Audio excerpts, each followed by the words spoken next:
శ్రీమాత్రే నమః. అందరికీ కూడా అమ్మవారి యొక్క ఆశీస్సులు ఎప్పుడూ ఉండాలని మనస్ఫూర్తిగా ఆ తల్లిని వేడుకుంటూ, కార్తీక అమావాస్య ఈ రోజున ఈ కథ వినడం వలన స్వామివారి యొక్క సంపూర్ణమైనటువంటి అనుగ్రహం మనపై ఉంటుంది. కాబట్టి భక్తి శ్రద్ధలతో ఈ కథను వినండి. విష్ణు భక్తుడైనటువంటి శంఖచూడుని కథ ఇది. మరీచి ప్రజాపతి కుమారుడు కశ్యప మహర్షి. దక్షుడు తన యొక్క కుమార్తెలలో 13 కుమార్తెలను కశ్యపుడికి ఇచ్చి వివాహం చేస్తాడు.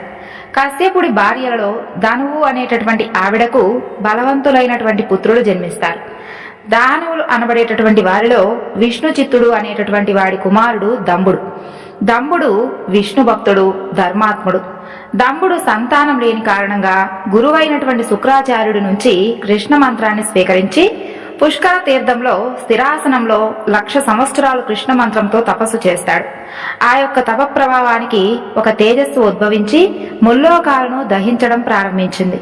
అప్పుడు దేవతలందరూ కలిసి బ్రహ్మ వద్దకు వెళ్లి రక్షించమని వేడుకోగా బ్రహ్మ వారిని విష్ణువు వద్దకు తీసుకుని వెళతాడు. విష్ణువు దేవతల యొక్క ప్రార్థనను విని వారికి అభయమిచ్చి అక్కడి నుండి పంపించేస్తాడు. పుష్కర తీర్థంలో తపస్సు చేసేటటువంటి దంబునికి అక్కడ ప్రత్యక్షమై వరాన్ని కోరుకోమని అడుగుతాడు. దంబుడు స్వామికి నమస్కరించి, నారాయణ, నాకు నీ భక్తుడు, మహాబలవంతుడు, ఈ ముల్లోకాలను కూడా జయించగలిగినటువంటి వాడు, దేవతలను ఓడించగలిగినటువంటి వాడైనటువంటి పుత్రుని నాకు ప్రసాదించు అని చెప్పి వరాన్ని కోరుకుంటాడు. అందుకు నారాయణుడు తదాస్తు అని అక్కడి నుండి అదృశ్యమవుతాడు. దంబుడు ఇంటికి తిరిగి వచ్చి భార్యతో సంసారం చేస్తాడు. అలా కొంతకాలానికి దంబుడి భార్య గర్భవతి అవుతుంది. శ్రీకృష్ణుడికి చెలికాడు, రాధాదేవితో శమించబడినటువంటి సుధాముడు అనేటటువంటి ఒక గోపాలుడు దంబుడి భార్య గర్భంలో పెరగసాగాడు. అలా నెలలు గడిచే కొద్దీ దంబుడి భార్య తేజస్సు పెరుగుతూ ఉంది. తరువాత 9 నెలలు నిండి ఒక శుభదినాన ఆమెకు పుత్రుడు జన్మిస్తాడు. బ్రాహ్మణులకు ఆ శిశువుకు జాతక కర్మలు నిర్వహించి శంఖచూడు అనేటటువంటి నామాన్ని నామకరణం చేస్తారు. శంఖచూడు పెరిగి పెద్దవాడై జైగీషవ్య మహర్షి అనేటటువంటి ఒక మహర్షి వద్ద ఉపదేశం పొంది పుష్కర క్షేత్రంలో గురోపదేశం వలన లభించినటువంటి బ్రహ్మ మంత్రం జపిస్తూ 1000 సంవత్సరాలు తపస్సు చేస్తూ ఉంటాడు. అప్పుడు బ్రహ్మదేవుడు తపస్సుకు సంతృప్తి చెంది ప్రత్యక్షమై శంఖచూడుని వరం కోరుకోమని అడగగా శంఖచూడు, బ్రహ్మదేవా, ఈ దేవతలందరినీ కూడా నేను నిర్జించేటట్లుగా నాకు వరం ఇమ్మని కోరుకుంటాడు. బ్రహ్మదేవుడు సరేనని పలికి దివ్యమైనటువంటి కృష్ణ కవచం ఇచ్చి, శంఖచూడా, నీకు ఎప్పుడూ కూడా ఈ యొక్క కృష్ణ కవచం మెడలో ధరించి బదరీకాశ్రమానికి వెళ్ళు, అక్కడ ధర్మధ్వజుని కుమార్తె తులసి నీ కోసం తపస్సు చేస్తూ ఉంది అని చెప్పి అదృశ్యమవుతాడు. శంఖచూడు కృష్ణ కవచం కంఠంలో ధరించి బదరికాశ్రమానికి చేరుకుంటాడు. అక్కడ ఉద్యానవనంలో ఒక లావణ్య రాశి అయినటువంటి సుందరి తపస్సు చేస్తూ కనిపిస్తుంది. శంఖచూడు ఆమె దగ్గరకు వెళ్లి ఆమె యొక్క నామధేయం, తల్లిదండ్రుల పేర్లు, ఎందుకు తపస్సు చేస్తుంది, ఇలా మొదలైనటువంటి అన్ని ప్రశ్నలు కూడా అడిగి, నన్ను నీ యొక్క సేవకునిగా చేసుకో, నీకు తోడుగా ఉంటాను, నీవంటే నాకు ఇష్టం అని చెప్పి పలుకుతాడు. ఆ తపస్విని శంఖచూడుని వంక చూసి, నేను ధర్మధ్వజుని కుమార్తెను, నా పేరు తులసి, తపస్సు చేస్తున్నాను, నేను చూస్తే మంచి వంశంలో పుట్టినట్లుగా ఉన్నావు, మరి నాకు సేవకుడిగా ఉంటానంటున్నావేమిటి? బహుశా నా యొక్క బాహ్య శరీరం అందం చూసి నీవు ఆకర్షానికి గురైనట్లున్నావు. వద్దు, స్త్రీ మోహం నరకహేతువు. స్త్రీ మోహంలో చిక్కిన వాడిని బ్రహ్మాదులు కూడా రక్షించలేరు. ఇక్కడి నుండి వెళ్లి సుఖంగా ఉండు అని చెప్పి చెబుతుంది. శంఖచూడు నవ్వుతూ తులసిని చూసి, సుందరి, నీవు చెప్పినది పూర్తిగా సత్యం కాదు, అలాగని పూర్తిగా అసత్యమూ కాదు. స్త్రీ పురుషులు ప్రకృతి పురుషులు, సృష్టికి ఆధారభూతులు. గృహస్థు ధర్మానికి స్త్రీ మూలం, ముక్తికి సాధనం. ధర్మార్థ కామ మోక్షాలు అనేటటువంటి చతుర్విధ పురుషార్థాలకు స్త్రీ సహధర్మచారిణిగా ఉంటుంది. స్త్రీని మోహ కామాలతో మాత్రమే చూడకూడదు, పరిగణించకూడదు కూడాను.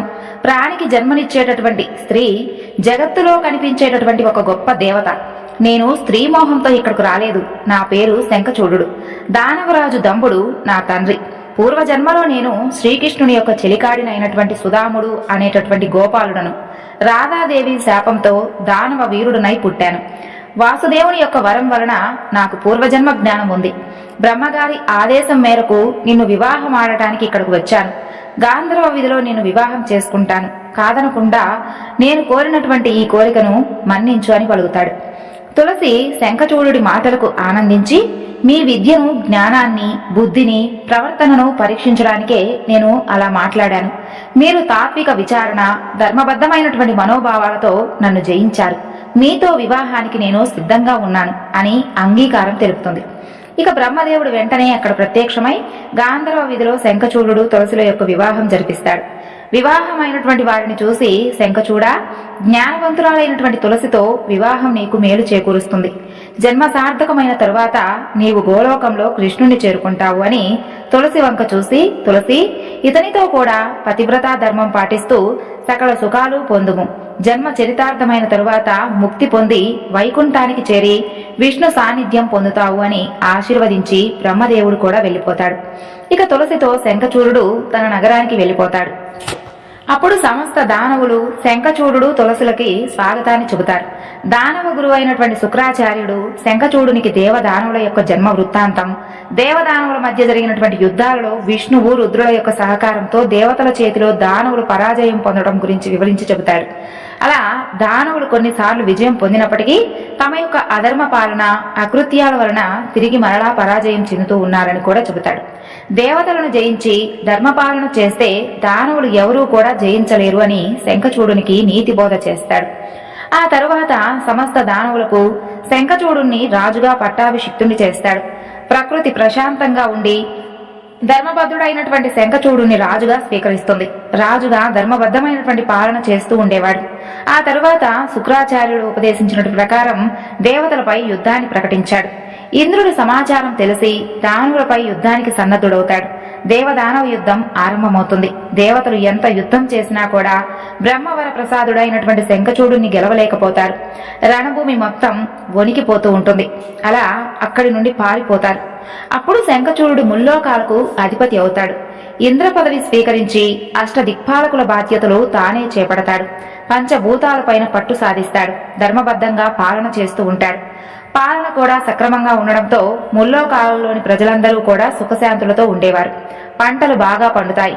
అతివృష్టి, అనావృష్టి లేవు. దేవతలకు లభించేటటువంటి యజ్ఞభాగాలు శంఖచూడు తానే స్వీకరిస్తూ మరింత బలవంతుడవుతాడు. అక్రమాలు, అకృత్యాలు చేయకపోవడంతో ప్రకృతి శంఖచూడు వెంటే ఉంటూ తన యొక్క బాధ్యతలు ధర్మంగా, ప్రశాంతంగా నెరవేరుస్తూ ఉంటుంది. ఒక్క దేవతలు తప్ప సమస్త సృష్టి కూడా శంఖచూడుని పాలనలో సంతృప్తిగా, సుఖంగా ఉంటుంది. ఇక శంఖచూడు ఇలా ప్రజాభిమానం పొందుతూ పాలన చేస్తే తామెన్నడూ కూడా తిరిగి స్వర్గాధిపత్యం పొందలేము అని చెప్పి దేవతలు దుఃఖించి బ్రహ్మ వద్దకు వెళ్లి మొరపెట్టుకుంటారు. బ్రహ్మ వారిని తీసుకుని దేవతల సంరక్షకుడైనటువంటి విష్ణువు వద్దకు వెళ్లి విషయం చెప్పి దేవతలకు మేలు చేసి తరువాత మునుపటి వైభవం కల్పించమని వేడుకుంటారు. విష్ణువు బ్రహ్మ మాటలు, దేవతల యొక్క స్తుతులు విని, బ్రహ్మదేవ, దేవతలారా, శంఖచూడుని యొక్క పూర్వజన్మ వృత్తాంతం ముందు వినండి. ఆ తరువాత శంఖచూడు పూర్వజన్మలో నా భక్తుడైనటువంటి సుధాముడు అనేటటువంటి గోపాలకుడు. ముందు అతని యొక్క వృత్తాంతం గురించి తెలుపుతాను, ఒక్కసారి వినండి. శివలోకం సమీపంలో గోలోకం, శంకరుని యొక్క గోశాల ఉండేవి. నా అవతారమైనటువంటి శ్రీకృష్ణుడు శంకరుని యొక్క ఆదేశంతో గోలోకానికి అధిపతిగా ఉండి పశుపతి యొక్క పశువులను సంరక్షిస్తూ ఉంటాడు. ఆ తరువాత గోలోకంలో శ్రీకృష్ణుడికి రాణిగా రాధారాణి ఉంది. రాధాదేవి ప్రకృతి కన్నా కూడా గొప్పదైనటువంటి లోకమాత. రాధామాధవులు గోలోకంలో శంకరుని యొక్క నామకరణం చేస్తూ యథేచ్ఛగా విహరిస్తూ క్రీడిస్తూ ఉండేవారు. ప్రకృతి పురుషులైనటువంటి రాధాకృష్ణులు సంతానం లాంటివారు. గోలోకంలో ఉన్నటువంటి గోవులు, గోపాలకులు, గోపికలు వీరందరూ కూడా రాధాకృష్ణును సేవిస్తూ తన్మయులై ఉండేవారు. అక్కడ ప్రేమ, భక్తి తప్ప వేరేది ఏమీ ఉండేది కాదు. జన్మ పొంది దుఃఖాన్ని అనుభవిస్తూ ఉన్నటువంటి జీవుడు తిరిగి పరమాత్మను చేరుకోవాలి అనేటటువంటి తపనే ఈ యొక్క ప్రేమ భక్తి. తనను ప్రేయసిగా భావించుకుంటూ పరమాత్మను ప్రియునిగా భావించి చేసేటటువంటి సాధనే మధుర భక్తి. దేవతలారా, పరమాత్మను తెలుసుకోవాలనేటటువంటి వారికి మధురమైనటువంటి భక్తి చక్కటి సుకరమైనటువంటి మార్గం. ఆ తరువాత ప్రేయసి, ప్రియులు ఇద్దరూ కూడా పరస్పరం ఒకరిపై ఒకరు మధుర ప్రేమ భావనలే కలిగి ఉంటారు. కాబట్టి గోలోకంలో అరిషడ్వర్గాలు ఉండేవి కావు. అది ఒక ప్రేమరసమైనటువంటి ప్రపంచం, మధురైక జీవనం. ప్రేమను ముక్తిగా పొందినటువంటి జీవులు ఉండేటటువంటి లోకమే గోలోకం. ఒకసారి సుధాముడు మోహమాయలో పడి రాధాదేవి యొక్క జగన్మోహన రూపాన్ని చూసి మోహితుడవుతాడు. రాధారాణి దానిని గమనించి సుధాముణ్ణి దానువుడు కమ్మని శపిస్తుంది. ఆ శాపం యొక్క ఆగ్రహంతో అనుగ్రహం కూడా ఇస్తుంది. సుధాముని మనసులో వరిగింజంత కామబీజం దాగి ఉంది కాబట్టి అది నశిస్తే కాని జన్మరాహిత్యం లభించదు. కాబట్టి కోరికలే పునర్జన్మలకు కారణాలవుతాయి. సుధాముడు రాధాదేవి యొక్క శాపానికి భయపడి కృష్ణుని శరణు వేడుకుంటాడు. శ్రీకృష్ణుడు దయాళుడై సుధాముడి దానవ జన్మ మరణం రుద్రుని చేతిలో జరుగుతుంది అని, మరణానంతరం గోలోకానికి తిరిగి వస్తాడు అని శాప విమోచనాన్ని చెబుతాడు. కాబట్టి దేవతలారా, శంఖచూడుడి యొక్క మరణం పరమేశ్వరుని చేతిలో ఉంది. ఈ సత్యాన్ని తెలుసుకొని మీరందరూ కూడా కైలాసానికి వెళ్లి పరమేశ్వరుని శరణు కోరండి, నేను కూడా వస్తాను అని విష్ణువు బ్రహ్మతో దేవతలతో కలిసి కైలాసానికి వెళతాడు. అయితే విష్ణుమూర్తి ఏం చేస్తాడు అంటే బ్రహ్మాది దేవతలను కైలాసానికి కాకుండా త్రిమూర్తుల సృష్టికర్త అయినటువంటి సదాశివుడు నివసించేటటువంటి శివలోకానికి తీసుకుని వెళతాడు. అప్పుడు శ్రీకృష్ణుడు, రాధాదేవి, సుధాముడు నివసిస్తూ ఉండేటటువంటి గోలోకం ఆయన ఆధీనంలోనే ఉంటుంది. కాబట్టి శంఖచూడుడి యొక్క మరణాన్ని ఆయనే నిర్ణయించాలి. మహాద్వారాన్ని దాటి లోపలికి వెళ్లినటువంటి విష్ణు బ్రహ్మాది ఇంద్రాది దేవతలకు ప్రణవార్థ స్వరూపుడు, త్రిమూర్తులకు అతీతుడు, సర్వేశ్వరుడు అయినటువంటి నవరత్న స్థగిత స్వర్ణ సింహాసనాన్ని అధిరోహించి సుందర మందహాసంతో దర్శనమిస్తాడు. ఆ యొక్క దివ్యమంగళ స్వరూపానికి దేవతలందరూ కూడా నమస్కరించి శంఖచూడుని యొక్క వృత్తాంతం విన్నవించి రక్షించమని ప్రార్థిస్తారు. దేవతల ప్రార్థనలు విన్నటువంటి సదాశివుడు, దేవతలారా, శంఖచూడుని యొక్క వృత్తాంతం అంతా కూడా నాకు తెలుసు. గోలోకంలో రాధాదేవి చేత శాపం పొందినటువంటి సుధాముడు శంఖచూడునిగా జన్మించాడు. కృష్ణ భక్తుడు కాబట్టి శంఖచూడు తపస్సు ద్వారా బ్రహ్మ నుంచి అజేయమైనటువంటి కృష్ణ కవచాన్ని, అలాగే దేవతలను ఓడించేటటువంటి శక్తులను పొందాడు. నా పూర్ణావతారమైనటువంటి రుద్రుడు మాత్రమే శంఖచూడుని నుండి మిమ్మల్ని రక్షించగలడు. కైలాసానికి వెళ్లి రుద్రుణ్ణి సందర్శించండి అని చెప్పి అంతర్ధానమవుతాడు. ఇక కైలాసంలో తనను కలిసినటువంటి దేవతల ప్రార్థనను విన్నటువంటి రుద్రుడు శంఖచూడుని శిక్షించి శుభం కలిగిస్తాను అని అభయమిచ్చి పంపిస్తాడు. ఆ తరువాత రుద్రుడు పుష్పదంతుడు అనేటటువంటి గంధర్వ రాజును పిలిచి శంఖచూడునికి చెప్పవలసినటువంటి మాటలు చెప్పి దూతగా పంపిస్తాడు. పుష్పదంతుడు వెళ్లి శంఖచూడుని నగరానికి చేరుకుంటాడు. అక్కడ 3 కోట్ల రాక్షస గణాల చేత కొలవబడుతూ ఉన్నటువంటి శంఖచూడుని సభలో కలిసి రుద్రుని సందేశం వినిపిస్తాడు. దానవ సార్వభౌమ, నేను పుష్పదంతుడు అనేటటువంటి గంధర్వ రాజును. రుద్రుని దూతగా ఆయన యొక్క సందేశాన్ని ఇక్కడకు తీసుకుని వచ్చాను. ఆ సందేశాన్ని వినండి. శంఖచూడ, దేవతల సంపదను, రాజ్యాన్ని వెంటనే వారికి ఇచ్చివేయి, లేదా నాతో యుద్ధానికి వచ్చి వీరమరణం పొందు. నేను దేవతలకు వారి యొక్క రాజ్య సంపదలు తిరిగి చేకూరుస్తాను అని చెప్పి ప్రతిజ్ఞ చేశాను. కాబట్టి నీవు దేవతల రాజ్యాన్ని వారికి ఇచ్చివేసి వారితో మిత్రులుగా ఉండు, లేదా మరణానికి సిద్ధంగా ఉండు. ఈ రెండిటిలో ఒకదానిని ఎన్నుకొని నాకు సమాధానం పంపు అని రుద్రుడు చెప్పమని చెబుతాడు. అదంతా విన్నటువంటి శంఖచూడు తన సమాధానం ఇలా పుష్పదంతునికి చెబుతాడు. పుష్పదంత, నేను దేవతలను యుద్ధంలో ఓడించి వారి రాజ్య సంపదలన్నీ కూడా పొందాను. రాజ్యం వీరబోధ్యం కదా. అప్పుడు దేవతలు యుద్ధం చేస్తూ ఉన్నప్పుడు రుద్రుడు ఎందుకు రాలేదు, సహాయం చేయలేదు కదా. ఇప్పుడు మాకెందుకు దేవతలకు రాజ్య సంపదలు ఇవ్వమని చెప్పి చెబుతున్నాడు. చిరకాలంగా దేవతలకు దానవులకు కలిగినటువంటి దాయాది వైరం తెలిసిందే కదా. అసలు మొదట పుట్టినటువంటి దేవతలమే మేము. బ్రహ్మదేవుడు ప్రథమ సృష్టిలో మొట్టమొదట ఆయన యొక్క తమోమాయ చేత మేమే ఉద్భవించాము. ఆ తరువాత పితామహుడు ఆ దేహాన్ని విడిచిపెట్టగా అది రాత్రిగా మారింది. ద్వితీయ సృష్టిలో బ్రహ్మదేవుడు సత్వమయ శరీరం ధరించి దేవతలను సృష్టించాడు. ఆ శరీరం వదిలివేయగా అది మనుషులకు పగలయ్యింది. తృతీయ సృష్టిలో సాత్విక శరీరం ధరించి పితృదేవతలను సృష్టించాడు. ఆ తనువు విడిచిపెట్టగా అది పగలు రాత్రులుగా మధ్య సంధ్యగా మారింది. మేము ధర్మబద్ధంగా పాలన చేస్తున్నా శ్రీ మహావిష్ణువు దేవతల పక్షపాతి అయి దానవులను వంచాడు. బలిచక్రవర్తిని పాతాళ లోకానికి నొక్కివేశాడు. సమంగా పంచవలసినటువంటి అమృతాన్ని రాక్షసులను మోసం చేసి దేవతలకు మాత్రమే పంచాడు. రుద్రుని విష్ణుమాయలో పడవద్దని చెప్పు. రుద్రుని దేవతలు ఎంత భక్తితో ఆరాధిస్తారో రాక్షసులు కూడా అంతకన్నా ఎక్కువ భక్తితో కొలుస్తారని చెప్పు. నేను ధర్మబద్ధమైనటువంటి పాలన చేస్తున్నాను. ప్రజారంజకంగా నా పాలన ఉంది. ఎవరిని కూడా హింసించడం లేదు, ఎవరికీ కూడా అన్యాయం చేయడం లేదు. ధర్మబద్ధంగా యుద్ధం చేసి గెలిచినటువంటి దేవతల రాజ్య సంపదలు నేను అప్పగించను. ఇందుకు రుద్రునితో అయినా సరే యుద్ధానికి మేము సిద్ధం. నా సందేశం ఆయనకు యథాతథంగా విన్నవించు అని సభ ముగించి అంతఃపురానికి శంఖచూడు వెళ్లిపోతాడు. ఇక అదంతా విన్నటువంటి పుష్పదంతుడు కైలాసానికి తిరిగి వచ్చి శంఖచూడుడు చెప్పినటువంటి మాటలను యథాతథంగా పరమేశ్వరునికి విన్నపిస్తాడు. యుద్ధానికి సిద్ధమన్నటువంటి శంఖచూడుడి యొక్క ప్రత్యుత్తరానికి రుద్రుడు కోపం చెందుతాడు. నందిని, వీరభద్రుణ్ణి, దేవతలను, రుద్ర గణాధ్యక్షులను పిలిచి యుద్ధానికి సిద్ధమవ్వండి అని ఆదేశిస్తాడు. రుద్రాజ్ఞను పాటించి విశ్వంలో ఉన్నటువంటి రుద్రగణాలు అన్నీ కూడా కైలాసానికి వస్తాయి. కుమారస్వామి దేవతా సైన్యాలతో సేనాధిపతిగా తండ్రి వద్దకు వచ్చి నమస్కరిస్తాడు. భద్రకాళి తన యొక్క సేనలతో వస్తుంది. రుద్రుడు సేనలతో కదలి చంద్రభాగా నదీ తీరానికి వద్దకు వచ్చి విడిది చేస్తాడు. పుష్పదంతుని పంపిన తరువాత శంఖచూడుడు అంతఃపురానికి చేరి భార్య తులసికి జరిగినదంతా కూడా చెప్పి శంకరునితో యుద్ధానికి సంసిద్ధం అవుతున్నానని చెబుతాడు. తులసి శంకరునితో యుద్ధం మంచిది కాదు అని చెబుతుంది. నాడు బ్రహ్మదేవుడు వరం ఇస్తూ రుద్రుని చేతిలో అపజయం తప్పదన్న మాట గుర్తు చేస్తుంది. జ్ఞాని అయినటువంటి శంఖచూడుడు ఆమెకు విధిని ఎవరూ కూడా తప్పించలేమని, అయినా కూడా ఆమె చెప్పినట్లుగా రుద్రునితో యుద్ధం నివారించడానికి మరొక ప్రయత్నం చేస్తాను అని చెప్పి ఆమెకు మాట ఇచ్చి ఆ ఆందోళనను దూరం చేస్తాడు. ఇక మరునాడు బ్రాహ్మీ ముహూర్తంలో శంఖచూడుడు లేచి నిత్యకర్మలు ముగించుకొని బ్రాహ్మణులకు తగినటువంటి దానాలు చేస్తాడు. పిదప తన పుత్రుని సకల దానవలోకానికి రాజుగా పట్టాభిషిక్తుణ్ణి చేస్తాడు. సేనాధిపతులను అందర్నీ పిలిచి యుద్ధానికి సైన్యాన్ని సిద్ధం చేయమని ఆజ్ఞాపించి తాను కూడా సంసిద్ధుడవుతాడు. తులసి హారతి ఇచ్చి విజయ తిలకం దిద్దగా సేనలతో కూడి బయలుదేరి పుష్పభద్రా నదీ తీరంలో విడిది చేస్తాడు. పిదప తులసికి ఇచ్చినటువంటి మాట ప్రకారం శంఖచూడుడు జ్ఞానవృద్ధుడైనటువంటి దానవ శ్రేష్ఠుని పిలిచి చెప్పవలసినటువంటి మాటలు చెప్పి దూతగా రుద్రుని వద్దకు రాయబారాన్ని పంపిస్తాడు. ఆ దూత రుద్రుని విడిది వద్దకు చేరుకొని రాయబారిగా వచ్చానని చెప్పి అనుమతి పొంది లోపలికి వెళతాడు. అక్కడ రుద్రునికి ఎడమ వైపున భద్రకాళి, ఎదురుగా సుబ్రహ్మణ్యేశ్వర స్వామి కూర్చొని ఉంటారు. దూత ముగ్గురికి నమస్కరించి రుద్రునికి చేతులు జోడించి వినయంగా, శంకర, మా ప్రభువైనటువంటి శంఖచూడుడు వారు పంపించినటువంటి సందేశం వినండి.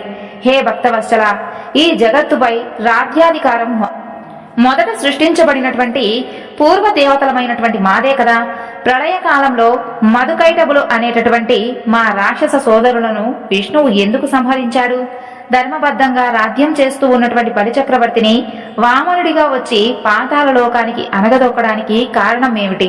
మోహిని వేషం దాల్చి విష్ణువు సమంగా పంచవలసినటువంటి అమృతాన్ని దేవతలకు మాత్రమే ఎందుకు పంచాడు? ఇవన్నీ కూడా దేవతల పక్షపాతి అయినటువంటి విష్ణువు మాకు చేసినటువంటి అన్యాయాలు. ఈ జగత్తు కాలపురుషుడైనటువంటి పరమాత్మ చేతిలో ఉంది. కాలపురుషుడు ఎవరికి రాజ్యం నిర్ణయిస్తాడో వారు అనుభవిస్తారు.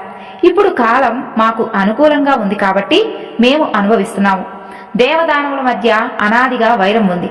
మేము గెలిచి ధర్మబద్ధంగా రాజ్యం చేస్తున్నప్పుడు ప్రతిసారి కూడా మీరు విష్ణువు మమ్మలను మాయోపాయాలతో అధర్మపరులను చేసి సంహరించి దేవతలకు రాజ్యం ఇప్పిస్తుంది. నిజమేనా కాదా? మీరు చేసినటువంటి తారకాసుర, త్రిపురాసుర సంహారాలు ఇందుకు నిదర్శనాలు. సంపదలు వారికి, కష్టాలు మాకా? స్వర్గం వారికి, పాతాళం మాకా? న్యాయం అంటే ఇరుపక్షాలను ఒకే విధంగా చూడాలి. కానీ మీరు దేవతల పక్షం వహించి మాకు ఎప్పుడూ కూడా అన్యాయం చేస్తూనే ఉంటున్నారు. మీ భక్తులమైనటువంటి దానవులకు, రాక్షసులకు ఈ రీతి అన్యాయం చేయకండి. ఓడిపోయినటువంటి దేవతలకు రాజ్యాధికారం లేదు, మీరు కల్పించుకోకండి. వారినే యుద్ధం చేసి గెలుచుకోమని చెప్పండి. దానవుల యొక్క ఆరాధ్య దైవం రుద్రునితో మాకు పోరు ఇష్టం లేదు. తమరు కైలాసం తిరిగి వెళ్ళిపోండి, ఇది మా ప్రార్థన. ఆపై మీ ఇష్టం అని శంఖచూడుని యొక్క సందేశం చెప్పిన దూతతో రుద్రుడు నవ్వుతూ, దూత, మీ రాజు చారిత్రక ఆధారాలతో చక్కటి హేతువాదం చేశాడు. మీ తర్కం, వాదన మెచ్చుకోదగినదే. గతంలో దేవతలు అన్యాయం చేశారని మీరు ప్రతిక్రియగా అదే అన్యాయం చేయడం ధర్మబద్ధం, న్యాయబద్ధం అవదు కదా. నిప్పును నీళ్లతో ఆర్పాలి, విరోధాన్ని మిత్రుత్వంతో ఆపాలి. దేవతల రాజ్యం తిరిగి ఇచ్చి మిత్రులుగా ఉంటే మీ మధ్య వైరం ఉండదు కదా. జగత్తు కూడా కాలపురుషుడి యొక్క ఆధీనంలో ఉంటుందని ఒప్పుకున్నారు కదా. మరి ఆ కాలపురుషుణ్ణి నేనే కదా. ఇప్పుడు కాలం మీకు అనుకూలంగా లేదు కాబట్టి దేవతల రాజ్యం ఇచ్చివేయమని మీ ప్రభువుకు చెప్పండి. అసూయ చేత బ్రాహ్మణుడు, రాజ్యకాంక్ష చేత క్షత్రియుడు నాశనం చెందుతారు. ద్రోహ చింతన మాని దేవదానవులు వారి వారి యొక్క రాజ్యాలను సుఖంగా పరిపాలించుకోండి. నా అనుగ్రహం మీపై ఎప్పుడూ ఉంటుంది. దేవతలు నన్ను ఆశ్రయించి శరణు కోరారు. నేను భక్తపరాధీనుడను. మీ రాజును దేవతల రాజ్యం వదిలివేయమని చెప్పు, లేదా యుద్ధానికి సిద్ధం కమ్మని చెప్పు అని చెప్పి అక్కడి నుండి వెళ్లిపోమని చెప్పి సంకేతం ఇస్తాడు. ఆ తరువాత రుద్రుడు మౌనంగా ఉండిపోతాడు. దానవదూత శంఖచూడుని వద్దకు వచ్చి రుద్రుడు చెప్పింది చెప్పినట్లుగా వినవిస్తాడు. అప్పుడు శంఖచూడు తన యొక్క సేనాధిపతులను యుద్ధభూమికి సైన్యాన్ని తరలించమని ఆదేశిస్తాడు. అటు రుద్రుని ఆదేశంతో దేవతల సేనలు యుద్ధభూమికి వస్తాయి. దేవదానవుల మధ్య సంగ్రామం ఆరంభమవుతుంది.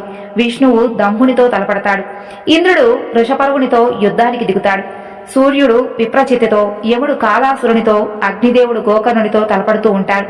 దానవుల నుండి కాలకేయుడు కుబేరునితో, మయుడు విశ్వకర్మతో, రక్తాక్షుడు శనిని, ధూమ్రాక్షుడు నలగుబారుణ్ణి, రాహువు చంద్రునితో యుద్ధానికి దిగుతారు. ఆ తరువాత దేవగురువైనటువంటి బృహస్పతి, రాక్షస గురువైనటువంటి శుక్రాచార్యుడు తలపడి యుద్ధం చేసుకుంటూ ఉంటారు. రాక్షస సేన దేవసేనల పైన పడి చంపుతూ ఉండడంతో దేవసేనలు రుద్రుని శరణు వేడతాయి. రుద్రుడు ఆగ్రహించి భద్రకాళిని, సుబ్రహ్మణ్యుణ్ణి, రాక్షస సేనలను తుదముట్టించమని ఆదేశిస్తాడు. మయూర వాహనంపై సుబ్రహ్మణ్యుడు, సింహవాహనంపై భద్రకాళి కదలి రాక్షస సేనలపై పడి సంహరించడం ప్రారంభిస్తారు. వారి దాటికి తట్టుకోలేక రాక్షస సేనలు వేగంగా వెనుతిరిగి పారిపోసాగాయి. ఇక శంఖచూడు రాక్షసులకు ధైర్యం కలిగిస్తూ స్వయంగా సుబ్రహ్మణ్యుని ముందుకు వచ్చి నిలబడతాడు. ఇరువురి మధ్య భయంకరమైనటువంటి పోరు ఆరంభమవుతుంది. శంఖచూడుని బాణవర్షానికి ఆకాశంలో చీకట్లు కమ్ముకుంటాయి. ఇక శంఖచూడు తన మాయలను ఉపయోగించి దేవసేనలపై పర్వతాలు, చెట్లు, విష సర్పాలు, కొండ చిలువలను వర్షంగా కురిపిస్తాడు. దేవతలు యుద్ధభూమి వదిలి పారిపోతూ ఉంటారు. మాయలను ఉపయోగించి శంఖచూడు సుబ్రహ్మణ్యుని యొక్క మయూర వాహన ధ్వజాన్ని కూడా కూల్చివేస్తాడు. మయూరాన్ని గాయపరిచి సుబ్రహ్మణ్యుణ్ణి కూడా తన యొక్క శక్తితో నేలపై పడేస్తాడు. భద్రకాళి చూసి వెంటనే వచ్చి కుమారుని వడిలోకి తీసుకుని రుద్రుని వద్ద దింపి యుద్ధభూమికి వెళుతుంది. రుద్రుని చేతి స్పర్శతో సుబ్రహ్మణ్యుడికి అయినటువంటి గాయాలన్నీ కూడా మాని స్వస్థుడై యుద్ధభూమికి బయలుదేరి వెళ్తాడు. భద్రకాళి సుబ్రహ్మణ్యుడు వచ్చే వరకు వీరభద్రుడు శంఖచూడునితో యుద్ధం చేస్తూ నిలవరిస్తాడు. యుద్ధభూమికి వచ్చినటువంటి కుమారస్వామి శక్తి ఆయుధంతో శంఖచూడు వీరదుడై నేలపై పడేటట్లుగా చేస్తాడు. క్షణకాలంలో తేరుకొని బ్రహ్మదేవుడిచ్చినటువంటి శక్తిని శంఖచూడు సుబ్రహ్మణ్యుడిపై ప్రయోగిస్తాడు. బ్రహ్మవర ప్రసాదమైనటువంటి శక్తిని గౌరవిస్తూ సుబ్రహ్మణ్యుడు నేలపై పడి ప్రణామం చేస్తాడు. భద్రకాళి అదంతా చూసి సుబ్రహ్మణ్యుడికి సహాయంగా వచ్చి శంఖచూడుని ఎదిరిస్తుంది. భద్రకాళి వికటాట్టహాసం రూపాన్ని చూసి దానవ సేనలు అన్నీ కూడా స్పృహ తప్పి పడిపోతారు. ఇక భద్రకాళి వీరనాట్యం చేస్తూ దానవులపై అగ్నివర్షాన్ని కురిపిస్తుంది. శంఖచూడు వైష్ణవాస్త్రంతో అగ్నివర్షాన్ని ఆపి ఆమెపై బ్రహ్మాస్త్రాన్ని ప్రయోగిస్తాడు. భద్రకాళి దానిని నోటితో మింగివేస్తుంది. ఇరువురి మధ్య చాలాసేపు అస్త్రయుద్ధం జరుగుతుంది. పాశుపతాస్త్రం భద్రకాళి ప్రయోగించబోతూ ఉంటే ఆకాశవాణి చండిక ప్రయోగించవద్దు, అది వ్యర్థం అవుతుంది, వేరే ఉపాయాన్ని ఆలోచించు అని చెబుతుంది.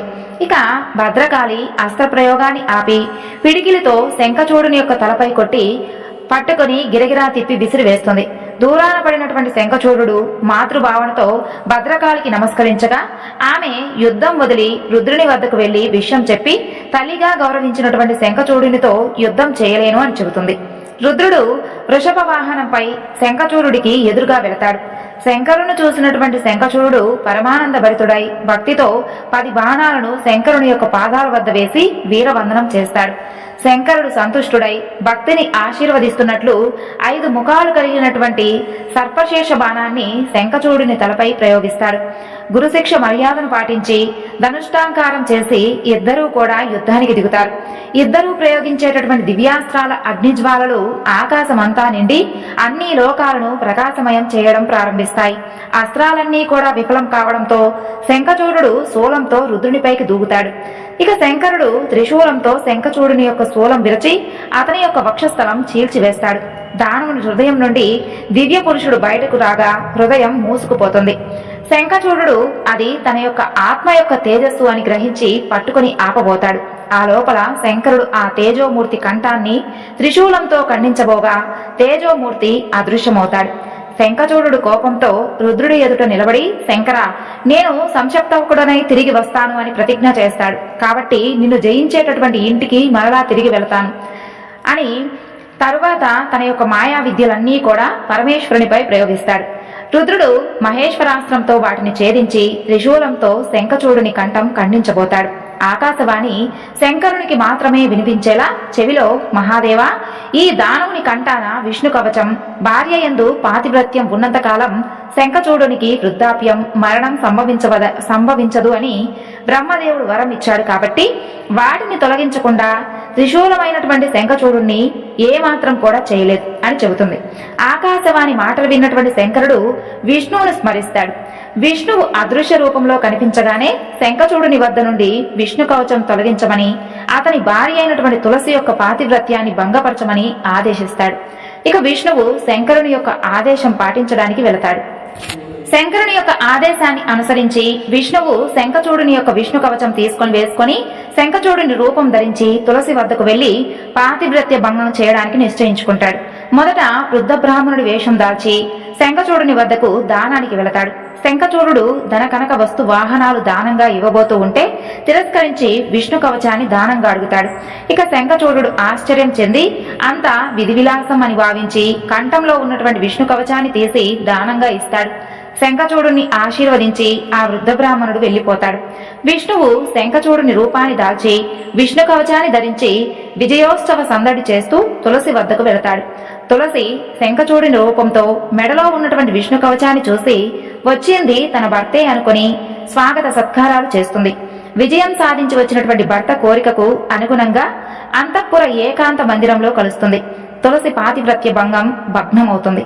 ఆ తరువాత అక్కడ యుద్ధరంగంలో శంఖచూడునితో యుద్ధం చేస్తూ ఉన్నటువంటి శంకరునికి శంఖచూడుని నుండి విష్ణు కవచం, భార్య యొక్క పాతివ్రత్య రక్షణ తొలగిపోయాయి అని తెలుస్తుంది. ఇక వెంటనే శత్రు సంహారం చేయగలిగినటువంటి విజయము అనేటటువంటి శూలాన్ని శంకరుడు శంఖచూడుని సంహరించడానికి ప్రయోగిస్తాడు. ఆ శూలం ఆకాశంలో పైనుంచి నిట్టనిలువుగా కిందకు వచ్చి శంఖచూడుని యొక్క శిరస్సును ఛేదిస్తూ భూమిలోకి వెళ్లి తిరిగి శంకరుని చేతిలోకి వచ్చి అదృశ్యమవుతుంది. ఆ శూలం జీవ బ్రహ్మైక్య స్వరూపం. దాని యొక్క స్పర్శతో పవిత్రుడైనటువంటి శంఖచూడు శాప విమోచనాన్ని పొంది సుధాముడిగా తిరిగి గోలోకానికి చేరుకుంటాడు. ఆ తరువాత శంఖచూడుని యొక్క దేహం నుండి ఎముకలన్నీ కూడా శంఖంగా మారుతాయి. శంఖజలం ఒక్క శంకరునికి తప్ప సకల దేవతలకు ప్రశస్తమవుతాయి. దేవతలు ఆనందోత్సాహాలతో శివుణ్ణి స్తుతించి పూజించి తమ లోకాలకు తిరిగి వెళ్లిపోతారు. శంఖచూడుని రూపంలో తనను తాకినటువంటి విష్ణువు ప్రవర్తనకు, తన భర్త శంఖచూడుని యొక్క ప్రవర్తనకు తేడాను, వైవిధ్యాన్ని తులసీదేవి గుర్తిస్తుంది. తన భర్త రూపంలో ఉన్నది వేరే వ్యక్తి అని తెలుసుకొని ఆగ్రహంతో, ఎవరు నీవు? ఎందుకు నా భర్త రూపంలో వచ్చి నా పాతివ్రత్యాన్ని భంగపరిచావు? నిజం చెప్పకపోతే శపిస్తాను అని పలుకుతుంది. విష్ణువు భయపడి తన యొక్క నిజరూపాన్ని దాచి జరిగినదంతా చెబుతాడు. తులసి ఆగ్రహించి, నారాయణ, నా భర్తను చంపడానికి అతని రూపాన్ని ధరించి విష్ణు కవచం దానంగా పొంది వేసుకొని నా పాతివ్రత్యాన్ని భంగపరిచావు. ఇది శిలాహృదయం కలవాడు చేసేటటువంటి కార్యం, దేవుడు కాదు. తనకు మృత్యువు అని తెలిసినా కూడా విష్ణు కవచాన్ని దానం చేసినటువంటి నా భర్త శంఖచూడు నీకన్నా కూడా గొప్పవాడు, ఉన్నతుడు. నీవిక్కడే శిలారూపుడవై ఉండిపోగాక అని శపిస్తుంది. అప్పుడు విష్ణువు తన యొక్క ఆరాధ్యమైనటువంటి శంకరుణ్ణి తలుస్తాడు. శంకరుడు ప్రత్యక్షమై తులసిని చూసి, తులసి శాంతించు, కర్మఫలం అనుభవించక తప్పదు. విధివ్రాతను ఎవరూ కూడా తప్పించలేరు. నీవు గత జన్మలో గొప్ప తపస్సు చేశావు, ఈ జన్మలో పాతివ్రత ధర్మాన్ని పాటించావు. నీవు దేహత్యాగం అనంతరం తులసి అనేటటువంటి పవిత్రమైనటువంటి మొక్కగా జన్మిస్తావు. ముల్లోక వాసులకు, ముక్కోటి దేవతలకు తులసి ప్రీతి పాత్రమవుతుంది. దేవతల పూజలకు ఉపయోగించేటటువంటి ప్రధాన వస్తువు అవుతావు. తులసి మొక్కకు అధిష్టాన దేవతవైనటువంటి నీవు దివ్య రూపంతో వైకుంఠంలో విష్ణువు సన్నిధిలో సదా ఉంటావు. విష్ణువు నిన్ను క్షణకాలం విడిచిపెట్టకుండా వనమాల వక్షస్థుడై ఉంటాడు. నీవు ప్రాణం వదిలిన శరీరం పుణ్యనదీ రూపం పొంది గండకి అనేటటువంటి పేరుతో పిలువబడుతుంది. నీకు సాగర సంగమ మహాద్భాగ్యం కలుగుతుంది. భూలోకంలో విష్ణువు స్వరూపమైనటువంటి సాగరంలో సంగమం పొంది సుఖిస్తావు. నీ చేత శాపం పొందినటువంటి విష్ణువు ఈ గండకీ నదీ తీరంలో పర్వత రూపాన్ని పొంది ఉంటాడు. శైలానికి అధిష్టాన దేవతగా ఉండి నదిలో స్నానం చేసేటటువంటి భక్తులను అనుగ్రహిస్తూ ఉంటాడు. పదునైనటువంటి దంతాలు కలిగినటువంటి కోట్లాది కీటకాలు కొండరాలను ఛేదించి లోపల విష్ణు చక్రాలుగా ములుస్తాయి. పర్వతం నుండి వేరైనటువంటి శిలాశకలాలు అన్నీ కూడా పవిత్రమైనటువంటి సాలగ్రామ శిలలు అవుతాయి. నారాయణ, నీతో తులసి సమాగమానికి ప్రతీకగా సాలగ్రామ శిలలు ఎప్పుడూ కూడా ఏకరూపం కలిగి ఉండి మహాపుణ్యాన్ని ఇస్తాయి. శంఖచూడునికి ప్రతీక అయినటువంటి శంఖం, తులసికి ప్రతీక అయినటువంటి తులసి, విష్ణువుకి ప్రతీక అయినటువంటి సాలగ్రామ శిల, ఈ మూడు ఎప్పుడూ కలిసే ఉండాలి. ఈ మూడింటిని వేరు చేసిన వాడు భార్యా వియోగం పొందడమే కాకుండా 7 జన్మల వరకు అనారోగ్యం పొందుతాడు. కాబట్టి సాలగ్రామ శిల కాని శంఖం కాని ఎప్పుడూ కూడా తులసి పత్రంతో కూడి ఉండాలి అని దీవించి అంతర్ధానమవుతాడు. తులసి దేహత్యాగం చేయగా ఆమె శరీరం నుండి గండకీ నది ఉద్భవిస్తుంది. ఆమె దివ్య రూపం పొంది వైకుంఠానికి వెళ్లిపోతుంది. విష్ణుమూర్తి గండకీ నదీ తీరంలో పర్వతమై నిలుస్తాడు. నదిలో లభించేటటువంటి శిలలు మాత్రమే సాలగ్రామ శిలలై మహాపుణ్యదాయకాలవుతాయి అని శంఖచూడుని యొక్క చరిత్ర చెప్పినటువంటి సూత మహర్షి, శౌనకాది మునులారా, ఈ పుణ్యగాథను చదివిన వారికి, వినిపించిన వారికి మరణానంతరం వైకుంఠ ప్రాప్తి, ఆ తరువాత క్రమంగా శివ సాహిత్యం లభిస్తుంది అని కథను ముగించాడు. సర్వం శ్రీ లలితార్పణమస్తు. స్వస్తి.